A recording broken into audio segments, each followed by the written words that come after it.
앞에 섭니다. 십계명이 시작되었습니다. 한 계명 한 계명 우리를 향하신 하나님의 계획과 섭리를 잘 깨달을 수 있도록 도와주시고, 오늘 특별히 도입부에서 1절 말씀으로 함께 말씀을 나누려고 합니다. 하나님 말씀이 깨달아지고 잘 들리게 하시고 또 잘 적용될 수 있도록 인도해 주셔서 아버지, 오늘도 말씀이 우리를 살리고 고치시는 생명의 말씀이 될 수 있도록 하나님 인도하여 주옵소서. 말씀이 말씀되게 하시길 예수님 이름으로 기도드렸습니다. 자, 1절 말씀을 다시 보시죠. 하나님이 이 모든 말씀으로 말씀하여 이르시되, 여러분, 하나님을 믿으신다면, 하나님을 믿기로 하신 분이라면, 또 하나님을 믿고 싶다면 절대로 놓칠 수 없는 가장 중요하고 명백한 사실이 뭐냐면, 하나님은 말씀으로 지금도 나에게, 지금도 여기 이 삶의 상황 속에서 실시간으로다가 말씀으로 내게 말씀하시는 분이시다라고 하는 것입니다. 이건 굉장히 중요한 그런 진리요 가치입니다. 이거 한번 보시겠어요? 한문인데 제일 첫 게 안 나왔는데 관자재보살로 시작되는 겁니다.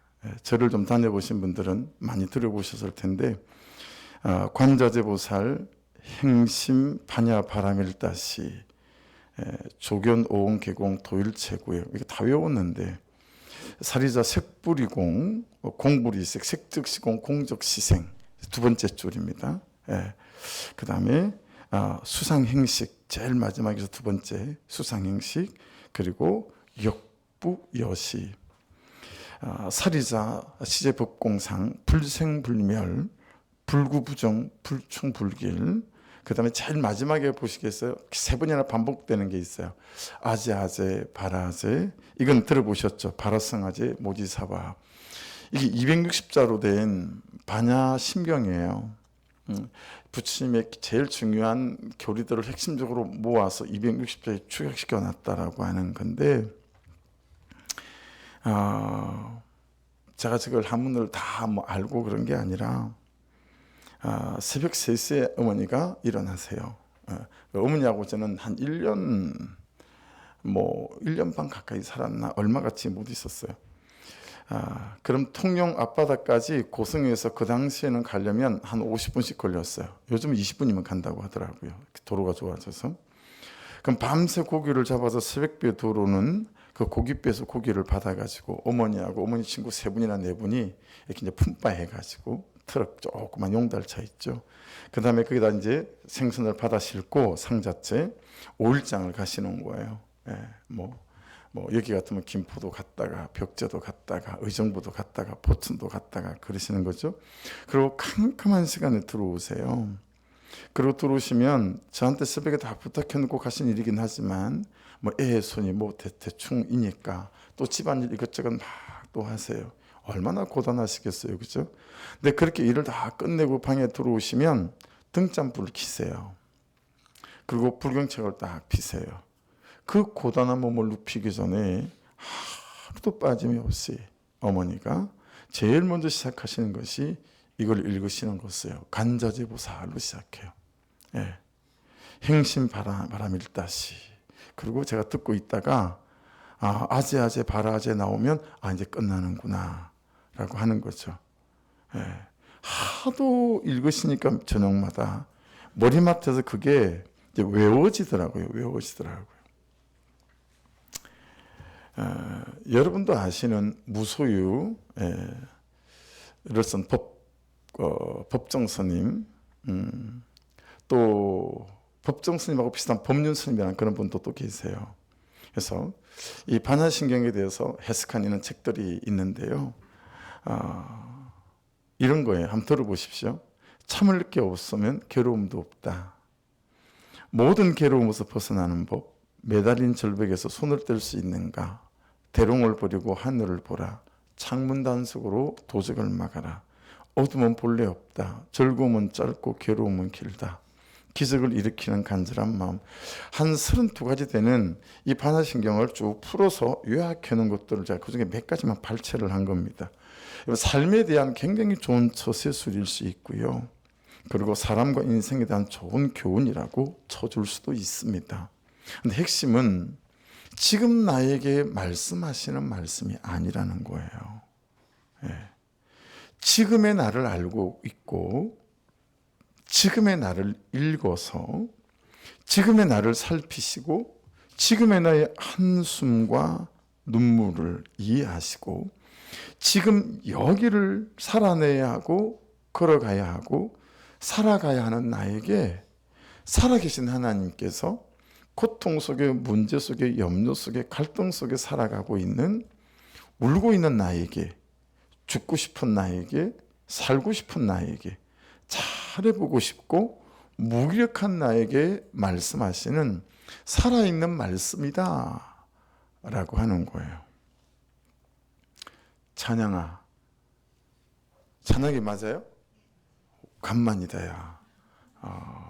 오케이. 너 끝날 때 좀 남어.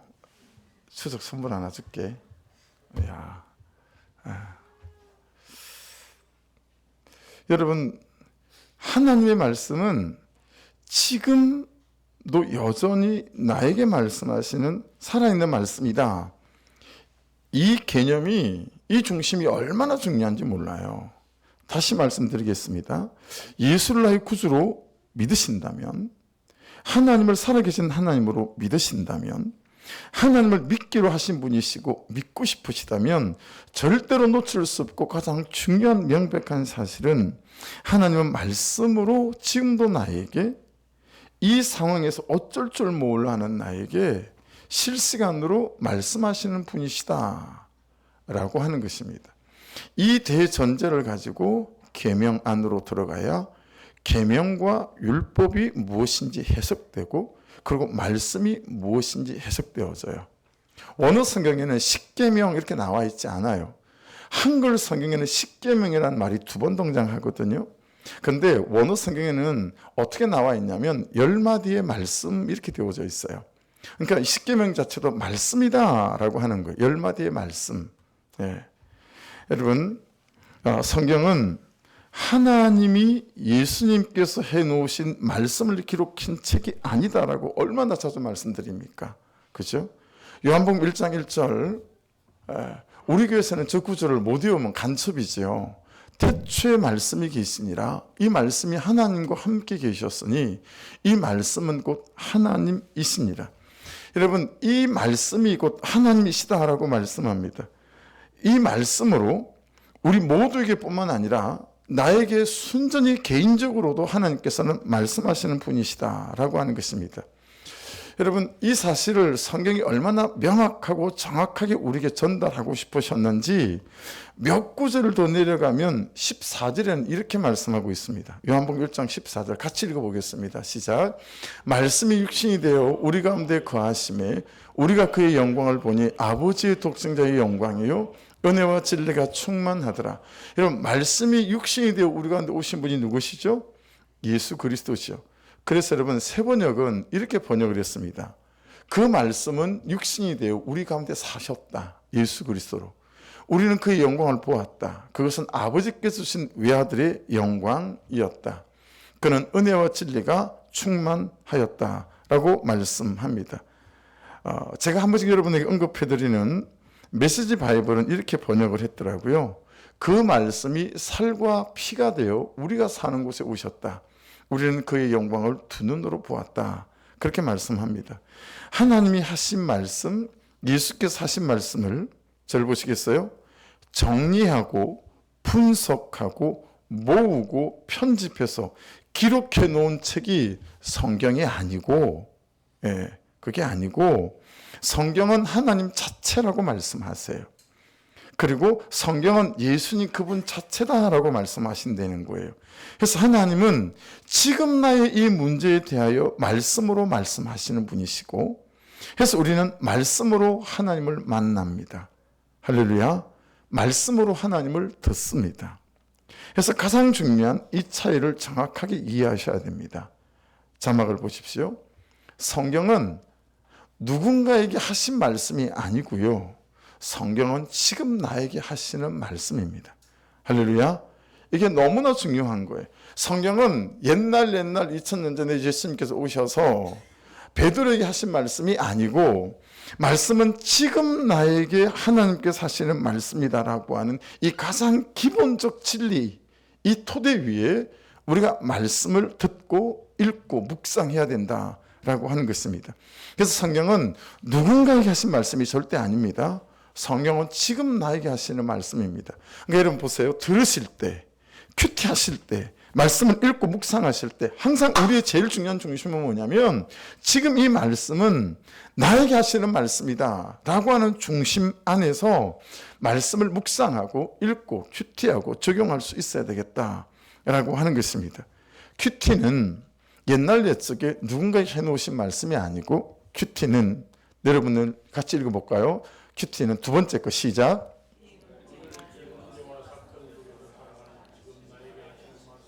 할렐루야. 여러분, 큐티는 오늘 이 문제와 사건 속에서 살아가는 지금 나에게 하시는 말씀이에요. 해서 그 다음 해서 말씀은요, 끄집어내 가지고요, 그때 내 필요를 따라 내가 사용하는 물건 같은 게 아닙니다. 말씀은 지금 나의 현실과 삶의 문제를 다 들고 말씀 앞에 서서 지금 내가 해야 할 선택과 결정과 방향과 방식에 대하여 말씀이 말씀하시는 말씀을 듣는 것입니다. 할렐루야. 그래서 여러분, 그리스도인의 가장 중요한 삶은, 내가 하나님을 믿습니다 하는 사람의 가장 우선되어야 될 삶은 이 말씀 앞에 나를 세우고 그리고 말씀을 듣는 거다라고 하는 것입니다. 자, 생각해 보세요. 큐티하기 이전에 여러분의 삶을 생각해 보시고, 지금도 만일에 큐티를 하고 있지 않고 말씀 듣는 일이 남의 일 같은 분들이 있다면 한번 잘 생각해 보시기 바랍니다. 여러분은 여러분의 삶의 문제들을 가지고 말씀 앞에 서서, 하나님, 내가 어떻게 선택하고 무엇을 결정하며 어느 방향으로 가며, 하나님, 내가 어떤 방법으로 이 문제에 대하여 대처하며 내가 어떤 방식으로 이 사람을 대해야 되겠습니까? 라고 여러분들은 질문하시면서 신앙생활을 하시는가? 라고 하는 거죠. 그래서 여러분, 말씀은 그런 의미 안에서 본다면 구급차일 수 있고요, 119일 수도 있고요, 비상구 같은 것일 수도 있고, 응급실일 수도 있고, 수술실일 수도 있어요. 내 고장난 삶을 들쳐업고 구급차를 타고 달려가는 곳이 말씀이어야 된다라고 하는 거죠. 이게 되면 그때부터는 말씀은 나 한 사람에 대한 하나님의 사랑과 계획으로 가득 들어차 있는, 꼭 나를 아시고 나를 위해 쓰신 그런 하나님의 목소리가 되기 시작한다라고 하는 것입니다. 그래서 자꾸 여러분들이 저한테, 목사님, 누구한테 들었어요? 누구한테 듣고 설교 때 내 얘기를 그렇게 속속들이 하시는 거예요. 요즘 이런 사람이 한두 사람이 아니에요. 근데 여러분, 제가 들은 바가 없어요. 여러분, 그 사람 얘기를 듣고 나면, 목장 보고서를 보는 거 외에는, 근데 그 사람의 얘기를 듣고 나면 괴로워 죽겠어요. 큐티를 하는데 오늘도 그 사람 얘기예요. 내일도 그 사람 얘기예요. 그래서 여러분, 요즘 큐티하면서 항상 제가 사전에 기도하는 게 무슨 기도인지 아세요? 하나님, 말씀을 그 사람 말씀으로 보지 않고 제 말씀으로 보게 해주세요. 제 말씀으로, 제 얘기로 보게 해주세요. 자꾸 말씀이 다 그 사람 얘기처럼 세팅이 돼 있으니, 하나님, 그 사람도 괴롭겠고 저도 괴로워요. 이런 고백을 해야 될 정도로, 여러분, 말씀은 나를 아시고 나를 위해서 기록해 놓으신 하나님의 목소리다라고 하는 것입니다. 그래서 우리가 이것을 복음이다라고 말씀하시는 거예요. 여러분, 요한복음 10장 28절을 조금 자세히 들여다보려고 합니다. 내 양은 내 음성을 들으며 나는 그들을 알며 그들은 나를 따르느니라. 자, 저 말씀을 기억하십시오. 내 양은 내 음성을 듣고 나는 그들을 알고 그들은 나를 따르느니라. 이거 제가 여러분에게 자주 해드리는 예화 아시죠? 내 양은 할 때, 여러분, 내는 에모스입니다. 나의 것이란 뜻이에요. 양은 프로바톤인데 그냥 양이 아니고 원어 성경에 저대로 딱 해석이 되어져 있습니다. 단순한 사람, 순전한 사람. 그러니까 여러분이 하는 기도의 제목 속에 하나님, 말씀을 들을 때, 말씀을 묵상할 때 제가 단순한 사람이 되게 도와주시고 순전한 사람이 되게 도와주십시오. 무슨 얘기예요? 계산하지 않고 내가 생각하는 어떤 결정과 선택, 그게 붙잡히지 않고 말씀이 뭐라고 말씀하시는지에 대하여 단순하게 듣고 말씀이 말씀하시는 그대로 순전하게 반응하는 사람, 이걸 하나님께서 내 양은 이렇게 표현하신 거예요. 그러니까 여러분과 저는 말씀 앞에 단순하시기를 주의 이름으로 축복합니다. 그리고 말씀 앞에 자꾸 양념을 타고 내 생각을 섞지 마시고요, 순전할 수 있기를 주의 이름으로 축복합니다. 예. 여기서 내 음성을 들으며 할 때도 무도 위에 거랑 다르죠. 나의 소유격이에요. 나의. 그리고 음성을 무슨 뜻이에요? 폰인데요, 말씀을 통하여 너를 향한 나의 목소리를 읽는 거예요. 예. 말씀을 통하여 너를 향한 나의 목소리를 들으며, 아쿠, 구약의 사마를 헬라어로 번역한다는 거거든요. 그러니까 이런 거죠. 말씀을 통하여 너를 향한 나의 목소리를 네가 듣고 들은 대로 선택하고 결정하고 살다. 그 의미가 저 말씀의 뜻이에요. 여러분, 원어로 보게 되면 그 다음 말씀 보여주시겠어요? 이제 나는이라고 하는 저 단어는 카고인데요, 영어 성경에는 and I라고 되어 있더라고요. 그 중간에 어떤 의미가 들어있는 거냐면 왜 그래야 되냐면 이런 의미가 들어있어요. 그러니까 왜 말씀을 통하여 너를 향한 나의 목소리를 다 듣고 들은 대로 선택하고 결정해야 된다. 왜 그러냐면 나는 그들을 알고, 그렇게 말씀합니다. 나는 그들을 알고 내가 너의 가장 좋은 삶을 가장 잘 알기 때문이다. 할렐루야. 여러분 절 보시겠어요? 여러분의 가장 좋은 삶을 하나님께서 가장 잘 알고 계신 줄로 믿습니다. 그래서 이 말씀이 들리는 대로 단순하게 순전하게 살았으면 좋겠다.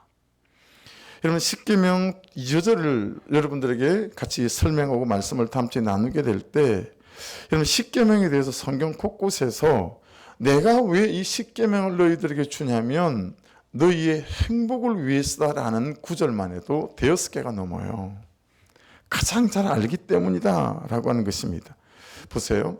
우리 인격이 괜찮아서 참으라는 거 아니에요. 그렇죠? 그렇게 하는 것이, 그렇게 사는 것이 나에게 가장 좋은 삶이 될 수 있기 때문에 그렇습니다. 우리가 꽤 대단해서 견디고 버티라는 게 아니에요. 그렇죠? 지금 그렇게 사는 삶이 그 다음 나의 삶에 가장 좋은 삶이 될 것이기 때문에 그렇습니다. 예. 그래서 근사님이 기도 속에 고백하신 것처럼 딱 2가지 아닙니까? 하나만 보고 가는 거예요. 그리고 내 집만 보고 가는 거예요. 자, 한번 따라하십시다. 하나님만 보고 가고 내 집만 보고 가자. 그러는 거예요.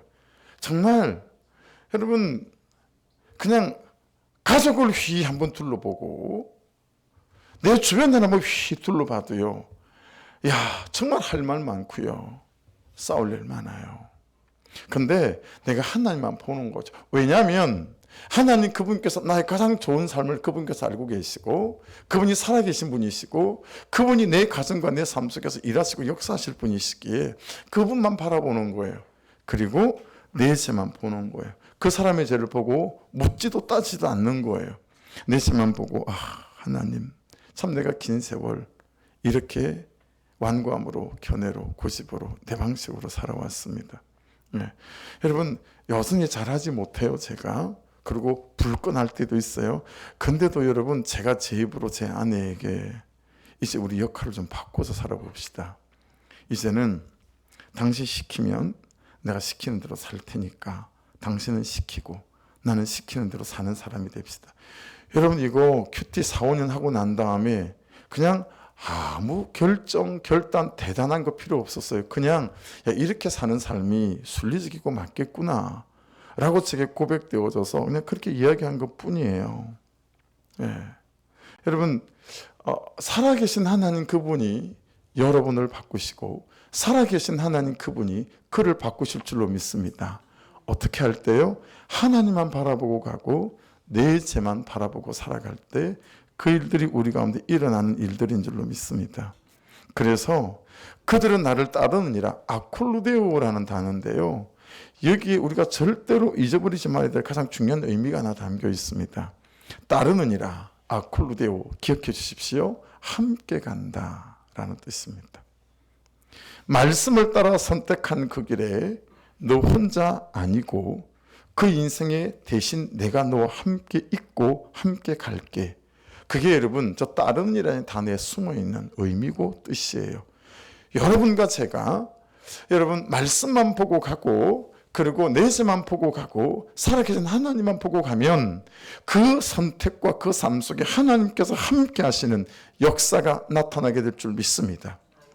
저에게 시간을 주시고 한 4, 5년간 목사님 그렇게 살아보셨는데 어떤 열매들이 있습니까? 라고 저게 묻는다면 여러분 10손가락, 20손가락도 부족한 것 같아요. 충분히 말할 수 있는 일들이 많이 있습니다. 하나님, 도대체 왜 항상 이런 말도 안 되는 소리를 하는 것입니까? 이게 말이 된다고 생각하세요? 상식적으로다가 합리적으로다가 내가 어떻게 이런 사람과 계속 살아야 된단 말입니까? 내가 어떻게 이런 직장에 계속 있어야 된다고 하는 것입니까? 도대체 내가 언제까지 이런 시부모를 받아내고 이런 부모님을 받아내고 이런 자식을 받아내며 이런 며느리를 받아내며 살아야 된다는 것입니까? 하나님 보기는 보시는 거예요? 알기는 아시는 거예요? 감정은 그렇고 마음은 그렇지만 그럼에도 불구하고 내가 말씀을 따라 내가 말씀이 말씀하시는 대로 말씀과 함께 살아가는 거죠. 근데 그때 그 걸음 속에 하나님께서 함께 하신다는 거예요. 하나님께서 함께 있겠다는 거예요.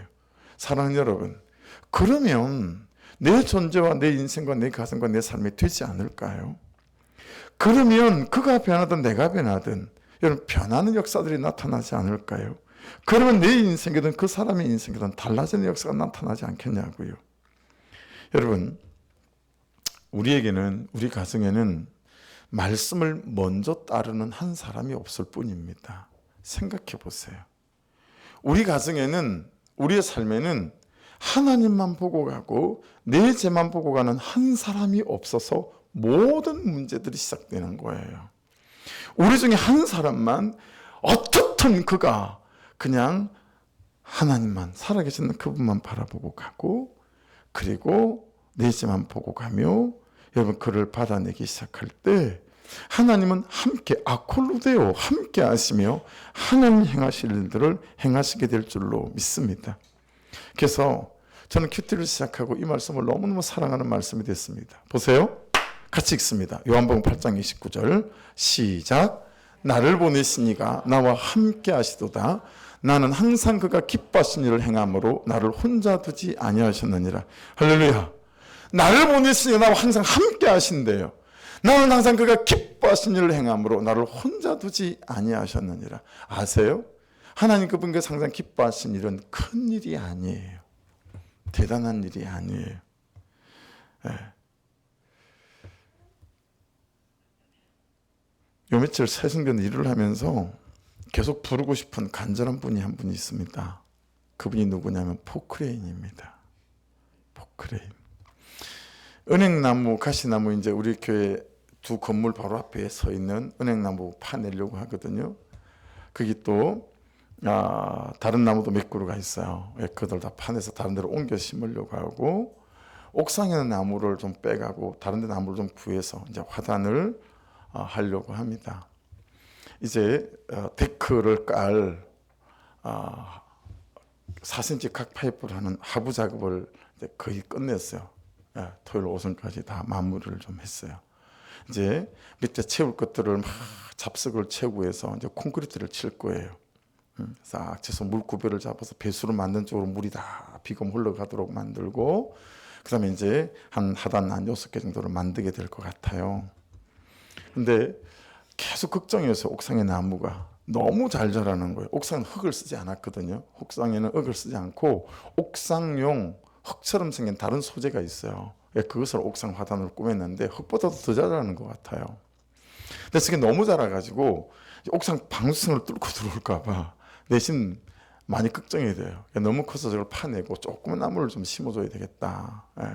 그래서 파다가 이제 저기다가 심어야 될 것 같은데 안수 집사님이 목사님 추석 연휴인데 급하다 그거 심으면 좋지 않을까요? 그래서 참 저도 좋지만 안수도 참 안수 집사님 추석 때 쉴 생각은 안 하시고 그거 갖다 파 심자고 이제 그러셨어요. 말씀만 이제 서로 그냥 얘기를 주고 받았어요. 그렇게 하려니까 여러분 평단 작업을 해야 돼요. 하단 만들 자리 평단 작업도 해야 되고 그것도 다 뽑아내고 어떻게 정리를 해야 이제 뭐 포크레인 들고 갈 수가 없기 때문에 이게 삽으로 한번 해보려고 시도를 했더니 이게 너무 만만치가 않은 거예요. 삽으로 시멘트 10보 비볐다가요 죽는 줄 알았어요. 시멘트 한 15보 비벼가지고 지금 막 작업을 좀 해놨거든요. 너무 힘들더라고요. 근데 여러분 포크레인보다 진짜 간절한 분이 요즘 있습니다. 뭐 하나님이시죠. 정말 안 되는 나를 위해 하나님이 간절하고 안 되는 그 가정을 위해서 하나님이 간절하고 이야 그냥 잠깐 쳐다보지 못한 사이에 어떻게 그런 실수까지 했을까 싶은 또 막막해 보이는 또 다른 한 사람 또 다른 한 가정도 또 있어요. 여러분 하나님께 참 망령된 말이지만 제가 돈을 사서 보내줄 수 있는 분이라면 하나님이 여러분 돈으로 사서 하나님 좀 보내서 그 사람과 그 가정에 일주일만 좀 계시다가 하나님 오시면 좀 뭔가 해결점이 생기지 않을까요? 이런 간절한 마음이 있는 거예요. 그래서 여러분 요즘처럼 시편 40편 말씀이 간절해지는 때가 또 있으나 싶어요. 추석 앞이니까 이런저런 뭐 돈에 대한 것들도 자꾸 전화가 오고 이러니까 그럼 이 시편 40편 아시죠?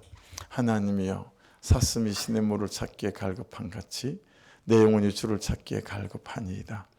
내 영혼이 하나님 곧 살아계시는 하나님을 갈망하나니 내가 어느 때에 나가서 하나님의 얼굴을 배울까. 사람이 종일내게 하는 말이 내 하나님이 어디 있느냐 하오니 내 눈물이 주야로 내 음식이 되었도다.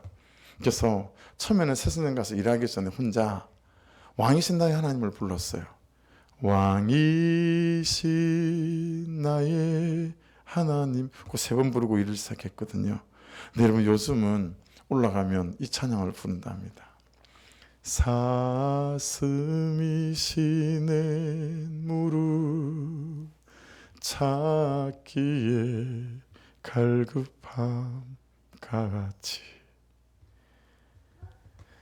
내 영혼이 주를 갈망합니다. 주여 어찌합니까? 근데 이 말을 할 때마다 이 가사를 할 때마다 참 목이 메어요. 사람들이 하는 말이 내 하나님 어디 있느냐 어디 있느냐 내가 밤낮으로 눈물 흘리니 주여 어찌합니까? 근데 여러분 그 다음 가사가 정말 살려요. 내 영혼아 내가 어찌하여 낭망하느냐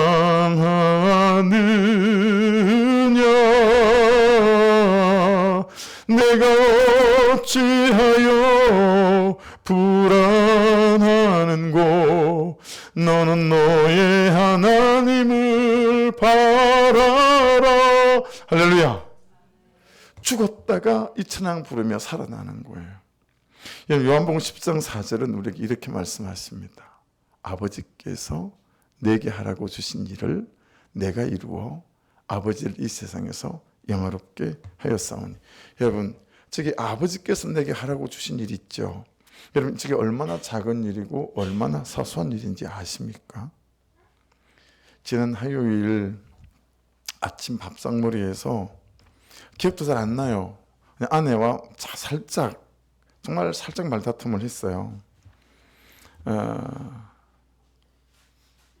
뭐 대수롭지 않았던 일인 것 같아요. 아내는 방으로 들어가고 저는 밥을 먹고 엘리베이터를 타고 내려와서 아파트 1층이 현관문이 자동문이거든요. 예. 자동문 앞에 섰는데 그날따라 이게 안 열리는 거예요. 이래도 안 열리는 거예요. 이래도 안 열려요. 그래서 휘젓더니 그제서야 싹 열리는 거 있죠. 보통 때면 뭐 1, 2초 만에 열리던 문이 4, 5초가 넘어가서 안 열려서 막 이러고 난 다음에야 열린 것 같아요. 오늘 아침에 이것까지 내 말을 안 듣네. 그리고는 이제 자동문을 지나갔어요.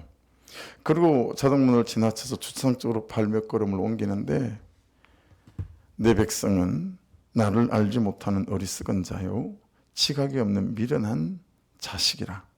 악을 행하기에는 지각이 있으나 선을 행하기에는 무지하도다. 그날 새벽 큐티한 말씀이 딱 생각이 나는 거 있죠.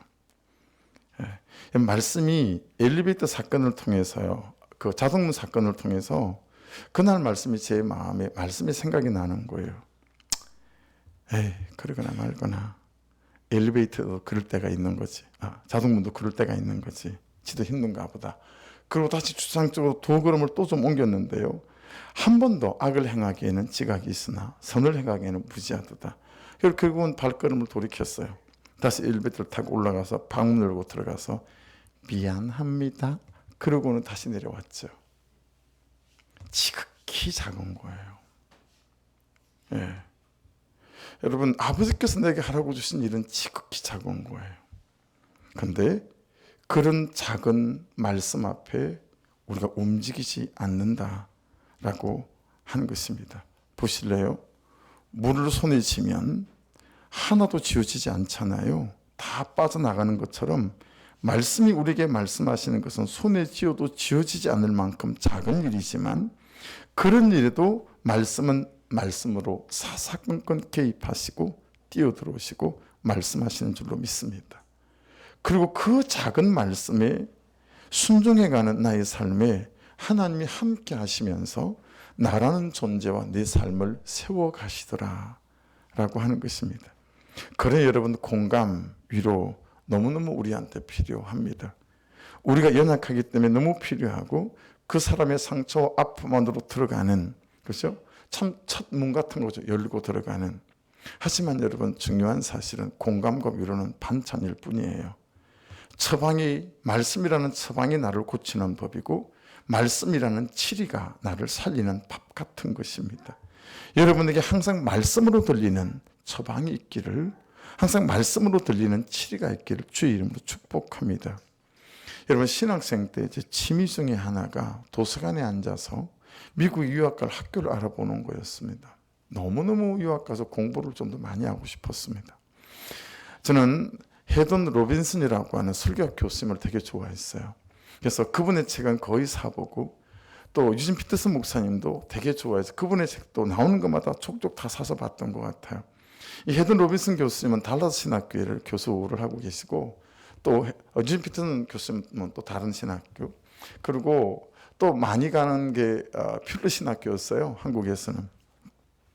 하루는 퓰러 신학교 들어가가지고 원서도 받아내보고, 하루는 달라스 신학교 들어가 원서도 받아내보고, 잘 해석도 안 되고 다 알지도 못하는 여러분, 그 학교 원서가 가방에 이 학교 저 학교가 막 들어가 있는 거죠. 그냥 그게 취미생활처럼 그렇게 유학을 꼭 가야지라는 마음으로 제가 그렇게 했었어요.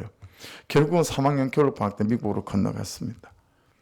그리고 인터넷으로 봤던 그 학교의 교정을 밟아보고 인터넷으로 봤던 설교 실습실을 들어가서 거기서 설교를 해보고, 그러면서 한 40여일을 여러분, 내가 가고 싶었던 신학교, 제일 학비가 싼 게 남침노 신학교거든요. 미국은 남침내교가 70%예요. 교단이 크고 성도 수가 많으니까 신학교 지원을 엄청 많이 했어요. 그래서 한국 학생들이 교단에 관계없이 그냥 교단도 그 교단은 아닌데 남침내교 신학교를 되게 많이 가거든요. 학비가 거의 저렴해서. 그것도 쳐다보고 뭐 그런 거였어요. 근데 여러분, 결국 유학을 제가 못 갔어요. 그렇게 사모했는데 3학년 3월 21일에 제가 결혼을 하고 보니까 3개월 뒤에 첫 아이가 임신을 들었었어요. 우리 큰아들이. 돈이 없고 제일 문제는 영어를 못하는 거였어요. 제가 너무 짧은 거예요. 뭐 정규 학교를 제대로 다녀본 적이 없으니. 가장 큰 이유는 여러분, 이미 그것에 공부를 하러 간 선배들을 제가 많이 만나보지 않았겠어요? 그 선배들을 만나보면서 제게 찾아온 두려움이 있었어요. 왜냐하면 이분들이 돈이 없고 영어가 짧으니까요, 10명 중에 9명이 택시 운전을 하고 있는 거예요. 10명이 9명이. 그리고 5년째 6년째 조금 영어만 실력이 되고 공부를 열심히 하면 이제 한 4년 5년 지나면 거기서 석사과정을 끝내고 PhD 박사과정으로 들어갈 수 있거든요. 근데 박사과정 들어가는 사람이 손꼽아 찾기가 힘든 거예요. 맨날 그냥 그 MDB 거기서 버벅버벅대고 있는 거예요. 그래서 제가 가서 그 현실을 쳐다보고 왔더니 그 두려움 때문에 갈 마음이 잘 생기지 않는 거 있죠. 그래서 결국은 못 갔어요. 여러분, 근데 세월이 지나고 보니까 제가 제일 후회하는 것 중에 하나가 그때 유학을 안 간 겁니다. 제가 뭐 깨달았냐면, 제가 유학을 못 간 이유는 돈이 없어서가 아니었더라고요. 영어를 못하기 때문도 아니었더라고요. 두려움 때문도 아니더라고요. 제가 유학에 대한 공부에 대한 나의 사랑이 모자랐었구나. 이걸 깨닫게 됐어요. 내 사랑이 모자랐던 거예요. 여러분, 결혼을 다들 준비해서 하잖아요. 저는 결혼할 때 단돈 100원이 없었습니다. 그런데 그냥 아내를 사랑하니까 결혼이 되던데요. 여러분, 개척할 때 단돈 진짜 100원이 없어서 단돈 100만 원이 없었어요. 개척할 때. 근데 6천만 원에 90만 원 월세로 개척했어요. 하루아침에, 어제까지 없던 돈인데 하루아침에 6천만 원이 채워지는 일들이 생기더라고요. 여러분, 사랑이 모자란 거예요. 하나님에 대한 사랑이 모자라고, 그 사람이 못된 게 아니라 그 사람을 담아낼 수 있을 만한 내 사랑이 모자란 거더라 라고 하는 거죠. 여러분, 우리에게 이 사랑이 모자란 거 아닐까요? 내가 나에 대한 사랑이 모자라요. 그리고 내가 내 인생에 대한 사랑이 모자라고요. 그 사랑이 어디에 있습니까? 뭘 만나고 나면 이 사랑들이 나에게서 분출될까요? 말씀 안에서 나를 향하신 하나님의 사랑을 만나기 시작할 때, 여러분, 이미 끝난 말씀이면 나에 대한 그분의 사랑이 식었다 말할 수 있겠지만, 나를 향한 그분의 말씀은 끝나지 않았습니다. 계속해서 말씀으로 우리에게 말씀하시고 역사하시는 분이십니다. 여러분, 우리의 대부분의 문제도요, 그가 문제가 아니라 나의 사랑이 모자라기 때문이다 라는 걸 깨닫게 되었습니다. 간절함이 모자라고 절박함이 모자랐던 거였습니다. 그런데 가장 모자랐던 게 무엇이었을까요? 알지도 못했던 것은 무엇일까요? 나를 향하신 하나님의 계획과 뜻을, 말씀을 따라가는, 말씀하시는 하나님에 대한 무지한 삶, 이걸 우리가 너무 몰랐다라고 하는 것입니다. 그래서 여러분, 정말 하나님에 대하여, 말씀에 대하여 눈이 열리고 귀가 열리는 은혜가 있기를 주의 이름으로 축복합니다. 나를 향하신 하나님의 계획과 뜻을 말씀으로 나아가면서, 그렇죠? 그래서 우리는 그 사람과 살지만, 보세요, 사실은 그 사람과 사는 게 아니라 그 사람의 태도와 사는 거거든요. 그렇지 않습니까? 그 사람과 사는 게 아니라 그 사람의 감정과 살아가는 거고, 그 사람의 성품과 살아가는 거고, 그 사람의 말하는 방식과 살아가는 것도 아니겠어요? 근데 나와 살아가는 그 사람이 평생을 살아도 말하는 방식과 태도와 이런 걸 고치지 않는 거예요. 그 사람과 살아가는 내가 그 사람과 살면서 그 사람이 그렇게 싫어하는데도 내가 말하는 방식과 내가 시간을 쓰는 방식과 내가 사람을 대하는 태도의 방식을 하나도 바꾸지 않는 거예요. 여러분, 이 두 사람이 살아가는 가정이 온전할 수 있을까요? 그 가정이 제대로 굴러갈 수 있을까요? 근데 그런 내가, 그런 그가 온전한 사람이 없습니다. 그죠? 이러니 안 다투면 이상하고 서로 안 맞는 게 당연하고 오히려 갈등이 없으면 말이 안 되는 삶 아니겠습니까? 그런 그와 그런 내가 만나서 어떻게 행복할 수 있겠어요? 그런 나와 맞는 사람이 이 세상에 과연 있기는 할까요? 그래서 말씀이 이렇게 말씀하십니다. 디모데후서 3장 16절입니다. 가론에 빨간 건 제가 임의로 넣어놓은 겁니다. 모든 성경은 하나님의 감동으로 된 것으로 나에 대한 교훈과 나의 죄에 대한 책망과 나를 바르게 함과 나를 의로 교육하게 유익하니 이는 나를 하나님의 사람으로 온전하게 하며 나에게 모든 선한 일을 행할 능력을 갖추게 하려 함이라. 할렐루야. 말씀이 그렇다라는 거예요. 말씀이. 예. 여러분, 이 말씀이 나의 삶의 방식과 그를 향한 나의 태도와 그를 향한 나의 말하는 방식들을 날마다 말씀에 책망하시는 거죠. 그래서 말씀의 거울을 통하여 나를 보는 거죠. 예. 여러분, 사실은 좀 섬뜩하긴 해서 오늘 부엌칼을 들고 올라오고 싶었어요. 제가 결혼식 때 부엌칼을 들고 올라간 적도 있거든요. 주례를 하면서. 여러분, 왜 부엌칼을 들고 오고 싶었겠어요?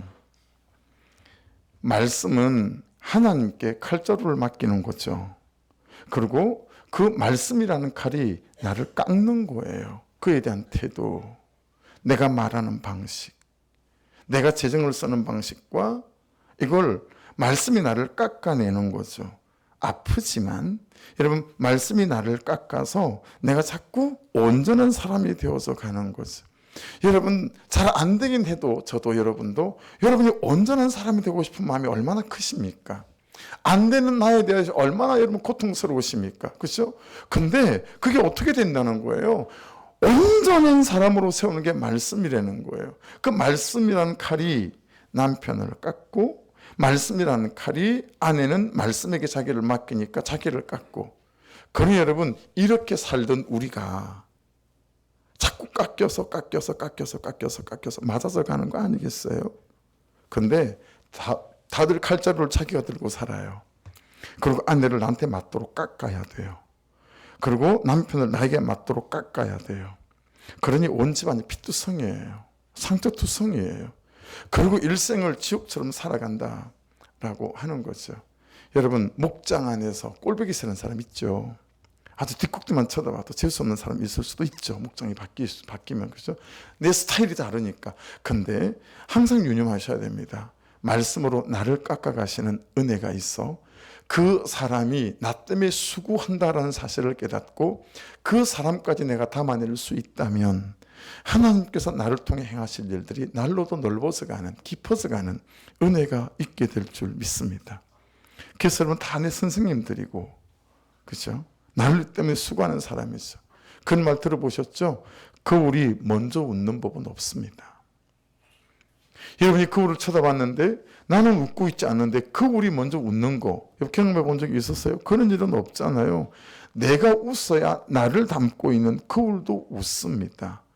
여러분, 말씀 안에서 내가 항상 말씀으로 통치받고 지배받아 나갈 때, 나에게 말씀하시는 그 하나님의 말씀과 함께 살아갈 때 여러분, 내가 웃고 나를 통해서 웃는 일들이 생기게 될 줄 믿습니다. 그러니까 지금 나에게 말씀하시는 말씀으로 나를 봐야 되는 거죠. 예. 그러므로 여러분, 제가 중요한 말씀 한 가지를 하려고 합니다. 말씀을 뒤에 두지 마십시오. 말씀을 앞에다 두십시오. 이번 주만큼 목장 보고서를 꼼꼼히 읽어본 적이 없습니다. 왜냐하면 이 부분에 대해서 성도들이 어떤 삶의 상황을 놓고 있는지를 잘 알고 싶어서 이런 목장 보고서를 꼼꼼히 올려준 목장은 잘 살펴서 봤어요. 그런데 특징이 있어요. 전부 다 말씀을 뒤에다 두고 살아요. 말씀을 앞에다 두고 살지 않더라. 이게 무슨 뜻이고 무슨 의미겠어요? 여러분, 말씀을 다 뒤에 두고 산다는 의미는 회개도 너무너무 보석 같지만 이를 저지르고 난 다음에 말씀을 앞에 두는 삶은 여러분, 내 삶을 얻고 사람을 얻게 될 줄로 믿습니다. 하나님의 선한 기회와 능력도 공급받게 될 줄로 믿습니다. 그 길을 가기 전에, 그 선택을 하기 전에, 그 결정을 하기 전에 여러분 말씀을 앞에 두고 그 말씀 앞에 서서 말씀이 주는 것을 붙잡고 내가 내 삶의 방식들을 선택하게 될 때 하나님께서 우리의 삶을 아주 견고하게 이끌어 가시는 은혜가 있게 될 줄 믿습니다. 할렐루야.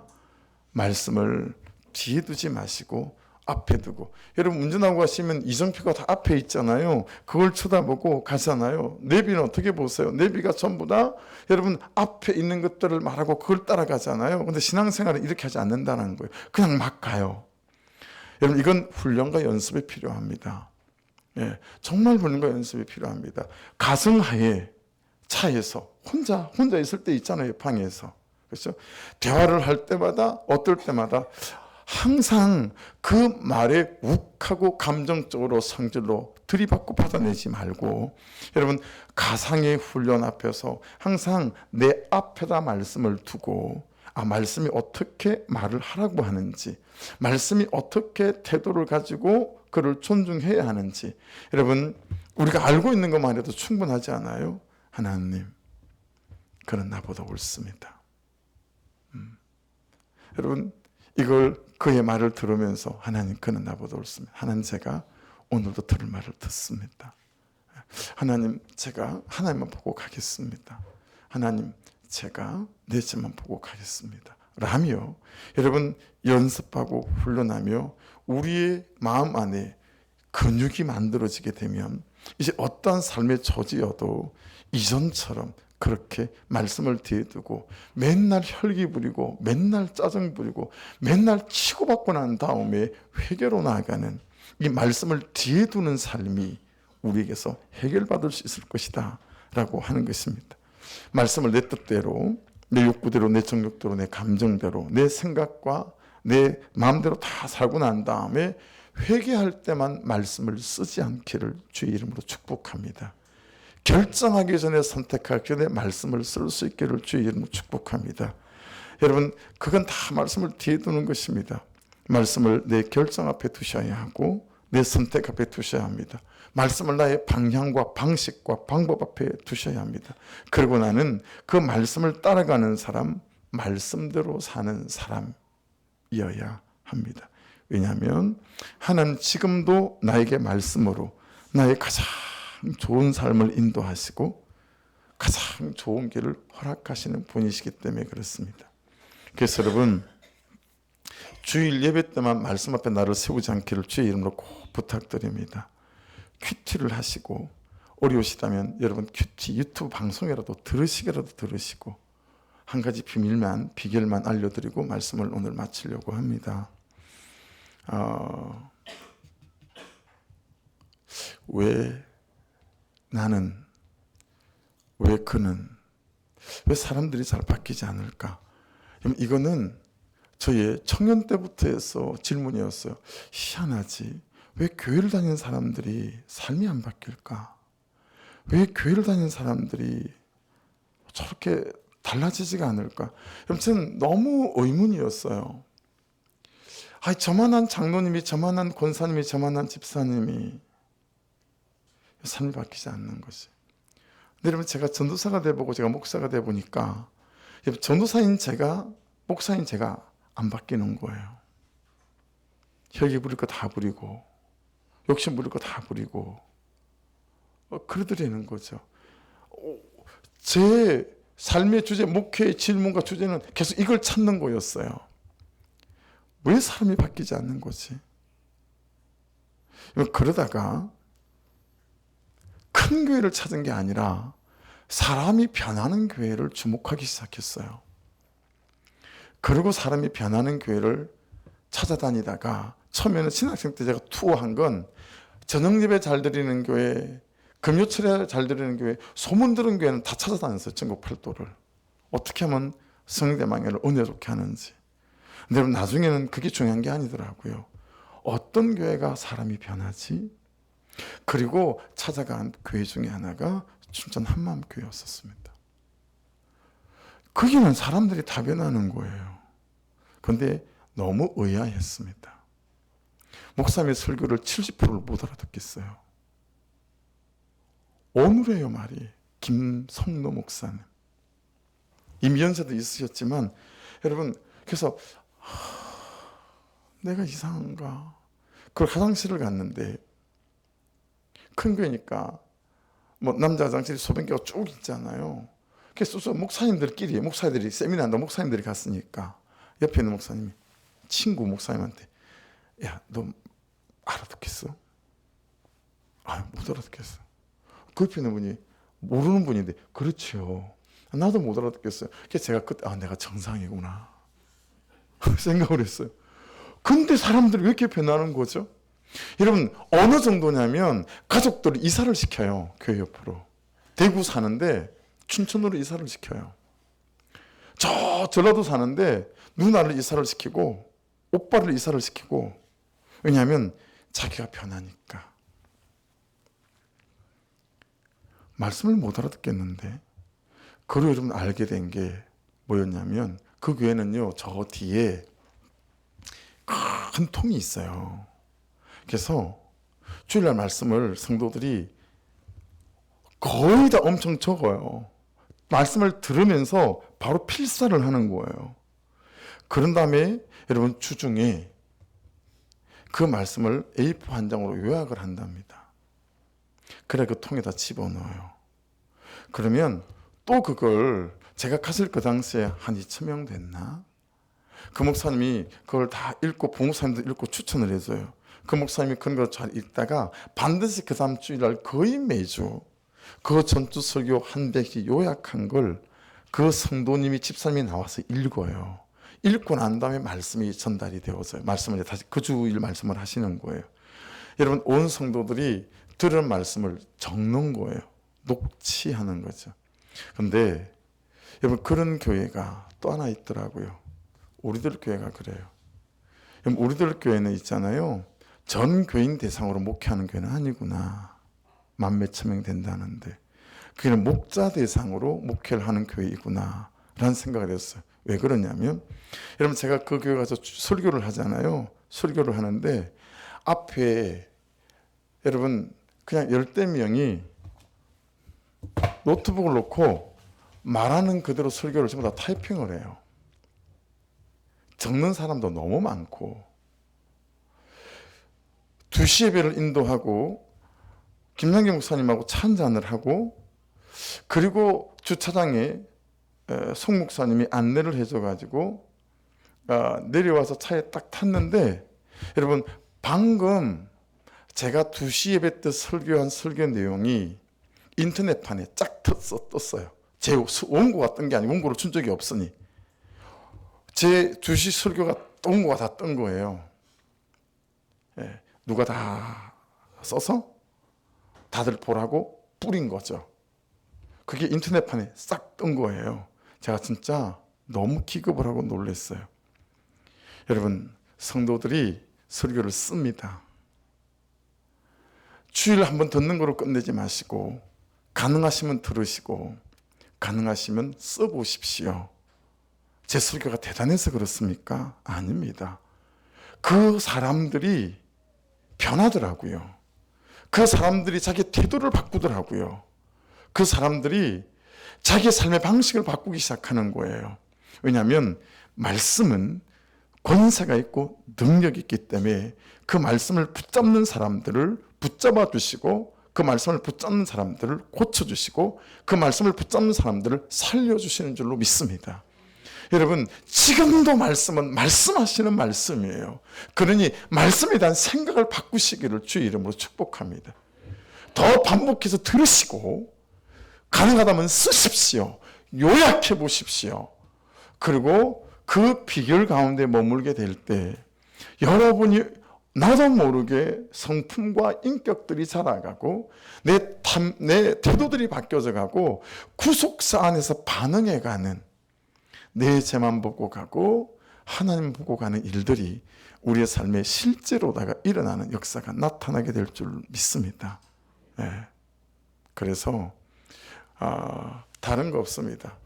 큰 교회 소망 없습니다. 사람이 많이 모이는 게 소망이 없습니다. 근데 소망이 있는 건 한 가지입니다. 사람들이 변하는 교회입니다. 말씀대로 말씀 따라 as the Bible, follow the Bible. 그냥 말씀대로 살고 말씀을 따라가는 사람들에 대한 소망은 가득합니다. 우리 교회는 말씀대로 말씀을 따라 사는 사람으로 날마다 세워져가는, 그래서 삶의 방식이 바뀌고, 그래서 아내를 대하는 태도가 바뀌고, 그래서 내 견고함과 내 완고함들이 뒤집어지는 그런 한 사람 한 사람으로 구속사의 말씀 앞에 세워져가는 저와 여러분 될 수 있기를 주의 이름으로 축복합니다. 기도하겠습니다.